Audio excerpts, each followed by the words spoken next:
Hello students, एक बार फिर से आपको स्वागत करते हैं नंबर 1 क्लासेस में। मैं हूं सुजीत कुमार सक्सेना। आज आपको हम एमसीक्यू जो कि बेसिक केमिस्ट्री का है, जो 2020 में और में पूछा गया है, अर्थात हाल में जो पूछा गया है उसका हम लोग वन वर्ड का क्वेश्चन जितना भी हम लोग करने जा रहे हैं। बहुत ही आसान नहीं कह सकते हैं, थोड़ा टफ भी है, थोड़ा आसान भी है, सब मिला कर दिया गया है। और अगर कहा जाए जो थ्योरी पेपर जो पूछा गया है, जो 4 मार्क्स में पूछा गया, बहुत ही ईजी है और बहुत ही उसका क्वेश्चन इतना ईजी है कि आप लोग आराम से पास कर जाइएगा, ठीक ना। लिखा हुआ हवा को प्रदूषित करने वाला 4 कारकों को बताइए। एयर पोल्यूशन के बारे में पूछा है, ठीक ना। मान लीजिए यहाँ 3D 3P और 4D नहीं जानते हैं तो यहाँ लिख सकते हैं। तीसरा क्वेश्चन में लिख सकते हैं फाइबर के बारे में पूछा है जी, फाइबर ग्लास के बारे में पूछा है, बोर्स मॉडल पूछ दिया है। बहुत ही अच्छा तरह से क्वेश्चन पूछा गया है। चौथा नंबर में 4 मार्क्स का क्वेश्चन भी दिया अच्छा गया। ओजन मॉडल पूछा, बताइए। और बहुत ही अच्छा धातु और विधातनीय चालन में क्या अंतर है, बहुत ही अच्छा तरह से क्वेश्चन पूछा गया है। जो बच्चा पढ़ के गए होंगे अच्छा तरह से नाम मार्क्स लाएंगे। साथ ही साथ जो ग्रुप सी में भी क्वेश्चन अच्छा दिया है, बताइए ना। यहाँ अनमोनियम के बारे में दिया गया है। अनमोनियम से एक क्वेश्चन आता ही आता है। अनमोनियम आवे, जिंक आवे, कॉपर आवे, एक बारे में लिखना ही रहता है, कहाँ से बनता है, कैसे बनता है, ये हमेशा हमेशा क्वेश्चन पूछता है। इस बार भी पूछा गया है और इस बार जो पूछा है अनमोनियम से ही पूछा है। चलिए, अच्छा है, बहुत ही अच्छा क्वेश्चन आया है। अब देखिए कुछ जिंक के बारे में पूछा गया है कि इम्पोर्टेंट और ऑफ जिंक, ठीक ना, और कैसे जिंक बनता है, किस प्रकार निकासन होता है, उसके बारे में पूछा गया है, ठीक ना। बहुत ही क्वेश्चन, कुछ क्वेश्चन हम आपको अच्छा पूछा गया है, ठीक ना। टेफ्लॉन के बारे में लिखने के लिए बोला है, एसी ट्रेन के बारे में लिखने के लिए, कुछ बहुत ही अमलीय वाटर पोल्यूशन के बारे में बोला है, बैकलाइट के बारे में बोला है। मैंने कहने का मतलब कि जो स्टूडेंट थोड़ा बहुत भी अच्छा तरह से कोशिश किया होगा उसके लिए 4 मार्क्स का क्वेश्चन, 6 मार्क्स का क्वेश्चन अच्छा रहा है। लेकिन जो 20 मार्क्स जो ऑब्जेक्टिव क्वेश्चन है, ठीक ना, उस क्वेश्चन थोड़ा सा टफ दिया है। कुछ क्वेश्चन बहुत आसान है, लेकिन टफ कोई क्वेश्चन नहीं होता, समझने पर समझ ही होता है। आपको हम समझाएंगे, सारे क्वेश्चन को हम आंसर कराएंगे, बहुत ही इजी है। आपको हम समझाएंगे, आप इतनी आसानी तरीक़ा से समझिएगा। अगर ये वीडियो पहले देख लेते तो आप 20 में 20 लाते हैं। हम नहीं गारंटी दे सकते हैं, जो हम जानते हैं, क्योंकि मेरा केमिस्ट्री पढ़ा भी कुछ दिन हो चुका है, कुछ साल हो चुका है। लेकिन हम गारंटी देते हैं कि 17 से 18 क्वेश्चन जो हम बताने जा रहे हैं, गारंटी है 100% है कि सही ही रहेगा। थोड़ा बहुत गलती हो सकता है, हम भी इंसान हैं, थोड़ा आप चेक कर लीजिएगा। इसमें हम अपना बड़ाई की बात नहीं करते हैं। चलिए पहला क्वेश्चन देखते हैं। ग्रुप ए के पहला क्वेश्चन देते हैं। एजुराइट अयस्क है, एजुराइट इज एन और ऑफ। ये पूछ रहा है, उसके लिए क्वेश्चन दिया है, क्या क्या है क्वेश्चन दिया है आपके सामने, इस प्रकार दिया है। एल दिया है, सी यू दिया है, फी दिया है और एजे दिया है। तो आपको पहले एजुराइट के बारे में समझना है। एजुराइट जो और है, आप उसके बारे में पहले डिटेल आपको जानना पड़ेगा। तो सबसे पहले आपको कुछ उसकी जानकारी देते हैं। एजुराइट जो है वो ब्लू रंग का होता है, ठीक ना, बहुत सॉफ्ट और होता है, बहुत ही सॉफ्ट होता है, ठीक ना, मुलायम होता है। और उसका पिछला अर्थात 19वीं सेंचुरी में ज़्यादा यूज किया गया है और बहुत साल तक उसको यूज किया गया था। अभी भी ऑस्ट्रेलिया के कुछ भाग में पाया जाता है। उसका केमिकल फार्मूला आपको मालूम होना चाहिए कि एजुराइट का केमिकल फार्मूला क्या होता है। तो केमिकल फार्मूला उसका होता है CO3 2OH2। अर्थात क्या होता है, अधिकतर ये क्या बोलता है, कॉपर कार्बोनेट से बनता है। समझ में आया, इसका केमिकल फार्मूला ये हुआ। तो उसके बारे में तो यहीं आपको सीधे पड़ जा रहा है। सीधे अगर इस फार्मूला में देखें तो इसका क्या है, किसका अयस्क है, किसका और है, कॉपर का। तो ये 100% सही जवाब है, कॉपर। ऑप्शन नंबर बी सही जवाब है। चलिए क्वेश्चन नंबर 2 देखते हैं। Principle of fuse is, fuse का सिद्धांत है, ठीक ना। जो हम लोग फ्यूज लगाते हैं, ठीक ना, जब हम लोग पूरा सप्लाई देते हैं तो एक जगह हम लोग मेन जगह जो हम लोग फ्यूज देते हैं। तो उसके मामला समझिए। पहले फ्यूज क्यों लगाते हैं? फ्यूज इसलिए लगाते हैं कि जब मान लीजिए उनको कहीं भी सर्किट में कुछ कहीं भी सर्किट कभी उड़ गया तो सबसे पहले फ्यूज उड़ेगा। फ्यूज उड़ने का मतलब थोड़ा सा जो पतला तार होता है जिंक का या एल्युमिनियम का या कॉपर का या सिल्वर का, तो क्या होता है, पतला तार होता है तो ज़्यादा कहीं सर्किट उड़ा तो सबसे पहले फ्यूज उड़ जाएगा। फ्यूज उड़ जाएगा तो लाइन कट जाएगा। समझ में आ रहा है? तो हम लोग के रक्षा के लिए, हम लोग इंसान के लिए रक्षा के लिए होता है, और इलेक्ट्रिसिटी के सारे बातों को रक्षा करने के लिए फ्यूज बनाया जाता था। ठीक ना? समझ में आ रहा है? तो फ्यूज क्यों उड़ता है कि मान लीजिए कहीं ज़्यादा बिजली आ गया, समझ में ना, ज़्यादा करंट अगर मान लीजिए जहाँ जितना उसको चाहिए उसको से ज़्यादा आ गया तो क्या होता है, वो वायर जो होता है और क्या होता है, टूट जाता है। तो क्या हुआ, ऑप्शन बी निकल गया है कि ज़्यादा जब बिजली आता है तो क्या तुरंत हिल जाता है। वो मेल्टिंग पॉइंट से जब ज़्यादा बिजली आता है तब क्या होता है, ज़्यादा हीट हो जाता है। मेल्टिंग पॉइंट होने के कारण क्या होगा, टूट जाता है। तो ऑप्शन बी निकल, उसमें केमिकल तो कुछ होगा नहीं, वहाँ केमिकल रिएक्शन कुछ हो रहा है नहीं। ऑप्शन डी दिया मैग्नेटिक कुछ हो रहा है, चुंबकीय कारण कोई नहीं। ऑप्शन बी एकदम आसानी तरीके से 100% बी ऑप्शन नंबर सी होगा, हीटिंग इफेक्ट, विद्युत के उष्मनीय प्रभाव के कारण। समझ में आ रहा है? क्योंकि हीट ज़्यादा हुआ मतलब करंट ज़्यादा आया तो क्या होगा, फ्यूज जो हुआ गया उसका वायर जो है पूरा हीट हो गया, वो क्या हो, टूट गया। समझ में आ रहा है? चलिए क्वेश्चन नंबर 3 देखिए, what is the shape of water. Water molecule को, मोलिक्यूल क्या कहते हैं, छोटा सा छोटा अणु। अणु के मतलब जब छोटा सा, ठीक ना।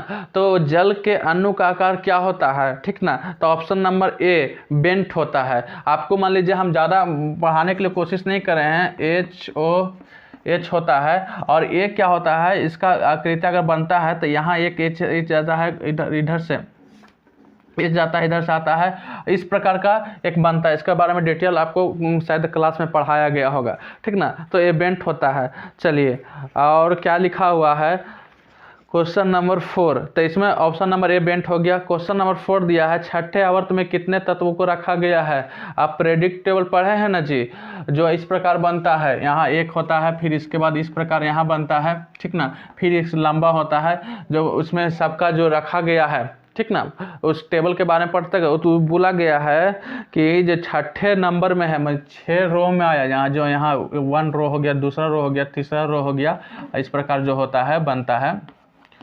इसमें जो लिखा जाता है हारमोनियम कॉपर, जो सब कुछ लिखा जाता है, इसका कितना नंबर हुआ, आइटम कितना हुआ, सब कुछ जो लिखा जाता है। तो ये पहला, दूसरा, तीसरा, चौथा, पाँचवा, छठा के बारे में पूछा गया है। छठा रो के बारे में पूछा गया है कि उसमें कितने, ठीक ना, तत्वों को रखा गया है, कितने एलिमेंट के बारे में रखा गया है। तो वहाँ 32 रखा गया है। आपको प्रेडिक्टेबल याद होगा, ठीक ना, पूरा याद करके रखे होंगे तो आप रख सकते हैं। चलिए question number 5, Which of the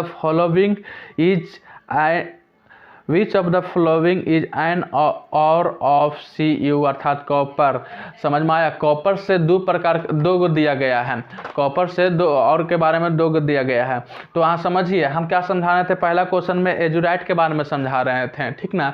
एजुराइट और मेलेकाइट, ठीक ना, जो पहला ऑप्शन दिया है, दोनों एक ही हैं। समझ में आ रहा है? दोनों में बस थोड़ा सा डिफरेंट है। साइड मतलब इस प्रकार होता है, क्या होता है कि एजुराइट में जो कॉपर का जो मात्रा है, कॉपर ऑक्साइड इस प्रकार का जो मात्रा है उसका हम लोग क्या में, एजुराइट में हम लोग 69 पॉइंट समथिंग इस प्रकार का यूज होता है। समझ में आता है? इस प्रकार यूज होता है। अब बस मेलेकाइट में बस वही है और वही यूज होता है। समझ में आ रहा है? और वही होता है लेकिन उसमें थोड़ा सा ज़्यादा उसमें कॉपर ऑक्साइड रहता है। कितना होता है? 71 पॉइंट समथिंग रहता है। समझ में, कुछ समथिंग % रहता है। तो दोनों एक ही होता है, थोड़ा सा कलर का भी चेंज होता है, थोड़ा सा नीला ब्लू होता है, थोड़ा सा हरा होता है। तो दोनों के बारे में मतलब ऐस के दोनों एक ही है, जुड़वा भाई हम कह सकते हैं, एजुराइट और मेलेकाइट। समझ में आ रहा है? तो पढ़िएगा तो बहुत आसानी तरीका से आप समझ सकते हैं, क्योंकि अब पहले एक ही जगह से 2 क्वेश्चन दिया है, अलग अलग कर दिया। समझ में आ रहा है? एजुराइट और मेलेकाइट, ठीक ना, दोनों हैं कॉपर का अयस्क है। समझ में आ रहा है? चलिए ऑप्शन नंबर ए होगा। क्वेश्चन नंबर 6 दिया गया है, विच एलिमेंट है द हाईएस्ट इलेक्ट्रॉन एफिनिटी। तो समझ में आता है हाईएस्ट इलेक्ट्रॉन एफिनिटी क्या कहते हैं, उसके बारे में पहले समझिएगा तो आपको बहुत ही आसान रहता है। अर्थात ऐसा तत्व एफिनिटी ऐसा तत्व जो अपने गैसीय अवस्था में किसी एलिमेंट को जब जोड़ता है तो अधिक ऊर्जा प्रदान करता है। तो सबसे पहले तो ए सबसे जो पहला विकल्प दिया है ऑप्शन नंबर ए सही जवाब है। चलिए क्वेश्चन नंबर 7वां देखते हैं। आयतन की दृष्टि से the percentage of oxygen in the air of by volume is कितना होगा, ठीक ना। आयतन की दृष्टि से हवा में ऑक्सीजन का प्रतिशत कितना है, तो the percentage of the oxygen in air, तो आपको मालूम होना चाहिए कि 21% ही क्या होता है हमारे एयर में क्या होता है, ऑक्सीजन होता है। अधिकतर मात्रा किसका होता है, नाइट्रोजन का होता है, और थोड़ा सा कार्बन का होता है और अन्य गैस का होता है। तो 21% नहीं होता है, अगर देखा जाए तो 20.95 कुछ ऐसा होता है, ठीक ना। इसी को हम लोग डायरेक्ट हम लोग क्या बोलते हैं, 21% कहते हैं, ठीक ना। तो अगर देखा जाए एक्चुअल अगर पॉइंट में पूछता तो 20.95 इस प्रकार उसका जो आयतन होता है, ठीक ना, ऑक्सीजन का एयर में इतना ही होता है, लेकिन उसको हम सीधे कर सकते हैं 21%। और बाकी 78 नाइट्रोजन होता है, सबसे अधिक क्या होता है, नाइट्रोजन होता है। तो उसके बारे में आप लोग बहुत पहले से ही पढ़ते आ रहे, तो कोई भारी सवाल नहीं था, बहुत ही इजी सवाल था, ठीक ना। क्वेश्चन नंबर 8 क्या कहता है, ध्यान से देखिएगा। ऑक्सीडाइजिंग एजेंट वे होते हैं जो, ठीक ना, इलेक्ट्रॉन स्वीकार करते हैं, इलेक्ट्रॉन देते हैं, प्रोटॉन लेते हैं या कोई नहीं, ठीक ना। उनसे इलेक्ट्रॉन होता है विच गेन वन और मोर इलेक्ट्रॉन, जो एक या दो एक से अधिक इलेक्ट्रॉन को गेन करते हैं, मतलब लेते हैं, ठीक ना। तो इलेक्ट्रॉन को लेते हैं तो क्या करते हैं, एक्सेप्ट कर रहे हैं, जो कि पहला ऑप्शन में लिखा गया है इलेक्ट्रॉन स्वीकार करते हैं, ठीक ना। गेन लिखा गया है लेकिन ऑप्शन नंबर सी प्रोटॉन दिया गया है, ठीक ना। हम लोग मान लीजिए गेन हम लोग पढ़ते रहेंगे, ठीक ना। स्वीकार कर रहा है, लेता है, वहाँ प्रोटॉन दे दिया है, तो मतलब ऑप्शन सी अधिकतर स्टूडेंट मारा होगा, ठीक ना। लेकिन ऑप्शन सी गलती है, ठीक ना। ऑप्शन नंबर ए होता है इलेक्ट्रॉन स्वीकार करते हैं, उसी को कहते हैं। चलिए क्वेश्चन नंबर 9 देते हैं। इलेक्ट्रॉन द्वारा उत्तेजित अवस्था में हाइड्रोजन परमाणु में है, उस अवस्था में ऊर्जा के ईवी का मान क्या होगा। इसका मान -3.4 ईवी होगा मेरे जानकारी के अनुसार, आप लोग चेक कर लीजिएगा। चलिए क्वेश्चन नंबर 10 देखते हैं। टेफ्लॉन एक बहुलक है, Teflon is the polymer of किसका है, ठीक ना। इसमें भी बड़ी कंफ्यूज हो रहा है, इसमें भी कंफ्यूजन अधिक स्टूडेंट को लगता है, ठीक ना। लिखा है प्रोपिन का है कि एसीटेट का होता है या फ्लोरोप्रोपिन का होता है, ठीक ना। तो मेरी जानकारी के अनुसार ऑप्शन सी सही है, ऑप्शन सी, ठीक ना, सही है। क्वेश्चन नंबर 9 दिया है। Time required to deposit 1 millimole of aluminium metal by the process of 9.65 ampere. यहाँ क्वेश्चन को समझिएगा, हिंदी में क्या लिखा हुआ है। 9.65 एम्पियर विद्युत धारा जलीय अल्युमिनियम आयरन से प्रभावित कर 1 मिलीमोल अल्युमिनियम धातु जमा करने के लिए आवश्यक समय है। तो पहले समझ में आता है कि पहले एक इलेक्ट्रॉन को बनने में कितना एनर्जी ख़त्म होता है, ठीक ना, कितना एनर्जी ख़त्म होता है। तो आपको मालूम होना चाहिए, मान लीजिए एक इलेक्ट्रॉन है, ठीक ना, एक बार पूरा ऐसा सराउंड घूमता है तो एक बार इलेक्ट्रॉन, ठीक ना, एक बार इलेक्ट्रॉन बनता है। तो इसको करने में कितना क्यू खर्चा होता है मालूम है, 96,500 कूलम खर्च होता है। क्या होता है, ठीक ना, 96,500 कूलम, समझ में आया। 96,500 कूलम खर्च होता है एक बार बनने में। तो अल्युमिनियम यहाँ दिया गया है, एल्युमिनियम, तो एल्युमिनियम का क्या होता है, यहाँ एल्युमिनियम का क्या होता है, Al3 इस प्रकार होता है ना जी। अर्थात अब एल्युमिनियम से कितना इलेक्ट्रॉन निकल सकता है, 3 निकल सकता है, 3 निकल सकता है। तो क्वेश्चन को समझिए, यहाँ 3 निकल सकता है। तो क्वेश्चन को समझिए कि 1 मिली है, ठीक ना। तो मिली का मतलब होता है 10 के पावर -3, अर्थात जब एक खर्चा होगा तो हमको इतना कूलम चाहिए। ध्यान सुनिएगा, जब हमको एक इलेक्ट्रॉन बनने में कितना एक मोल बनने में कितना खर्चा होता है, 96,500। तो 3 रहेगा, 3 मोल है, ठीक ना। तो कितना 3 इलेक्ट्रॉन है, चलिए तो 96,500 96,500 कूलम खर्च होगा, लेकिन मिली बन रहने के कारण कितना होगा, इंटू गुना होगा 10⁻³ इसमें कोई दिक्कत है क्या है, क्यू है, समझ में आ रहा है, इसमें कोई दिक्कत ही नहीं है। तो फार्मूला का होता है क्यू बराबर आई टी, ठीक ना। तो हमको यहाँ टी पूछा गया है और जो उसमें दिया गया है, ठीक ना, जो बिजली ख़त्म होता है उसमें दिया गया है, उसका जो विद्युत का जो होता है एम्पियर, वो आई हमको दिया गया है, क्यू भी हमको पता है, तो हमको क्या निकालना है, टी निकालना, इस चुट्टा को निकालना है। चलिए इसको निकालते हैं। तो टी बराबर क्या हो जाएगा, समझ में आया। चलिए तो ये आसानी हो गया। तो क्यू हम लोग कहाँ निकला, 1 मोल के लिए हम लोग एकदम समझ गए, 1 मोल के लिए इतना खत्म होता है, 3 इलेक्ट्रॉन है, ठीक ना, तो इतना खर्च होगा, मिली दिया गया तो 10⁻³ है। चलिए बैठाते हैं, आंसर आता है कि नहीं आता है, ऐसे ही हवा में नहीं उड़ना है, थोड़ा सा आप पढ़ लेते हैं, अगर पढ़ लेते तो बहुत ही आसानी होता है। -3 को चलिए रहने दीजिए, बाद में इसको कुछ करेंगे। अब आई कितना दिया, कुछ दिया होगा ना, 9.65, ये हम नहीं लिखे हैं, इसमें लिखा हुआ है। चलिए तो 3 है, 10⁻³ है, इसको ऐसे भी कर सकते हैं जी, नीचे कर सकते हैं, 1 2 3 कर सकते हैं, कोई दिक्कत नहीं, काटने लायक है, काट दीजिए, 2 कट गया। चलिए अब यहाँ है दशमलव है, तो उड़ाना चाहते हैं तो वो भी और आसान है, इधर भी 2 0 होगा, तो 1 0 से 1 0 कट गया।